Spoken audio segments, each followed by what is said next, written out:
What's up Machinima viewers, and I welcome each and every one of you to a new episode of the Top 5 LoL Play series. Let us skip all the small talk and go straight to the number 5 spot, where we will be looking at a Baron steal. A lot of Baron steals tend to fail or not be very smooth, so every now and then it is always nice to see a very smooth Baron steal as Lee Sin throws a Q on Nocturne, smites Baron, and instantly war hops out. Quite honestly, just as smooth as it gets.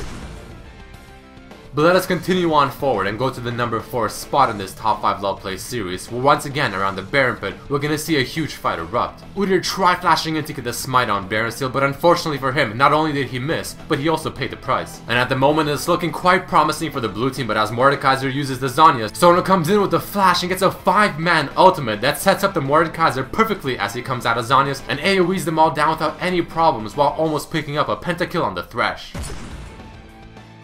And the number 3 spot is going to be switching the pace just a little bit, as it is going to be a 1 versus 1 scenario. It all starts off with a level 17 Skarner trying to use his ultimate on the Master Yi to bring him as close to the tower as possible. By the looks of it, the Master Yi fell for the bait, but he also looks quite fed, with the Skarner using all of his abilities perfectly to kite around the Master Yi and pick up the last auto attack kill on him before the Master Yi could do the same.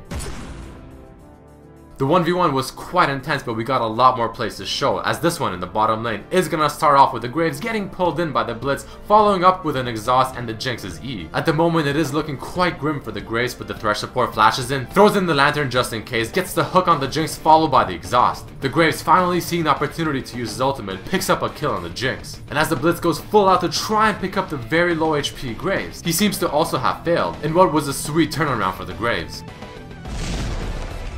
And the grand finale play of this episode is going to be bringing us all the way to the top lane. The Lee Sin 3 levels under the Nidalee is going to be doing everything he can to defend her from taking this tower. At the moment the Nidalee looks extremely superior to the Lee Sin, but that also happens to be Nidalee's downfall. Because of the trade earlier, the Nidalee most likely is thinking that she is much stronger than the Lee Sin. And as she's finally aiming for the Q, she lands it, and this time finally going in for the tower dive, the Lee Sin flashes the Nidalee's pounce, ultis her away from himself while also landing a resonating strike. And after following in, he ward hops away from Nidalee, dodging a lot of her abilities. And with some amazing plays and predictions, he's finally able to pick up a kill on the menacing Nidalee.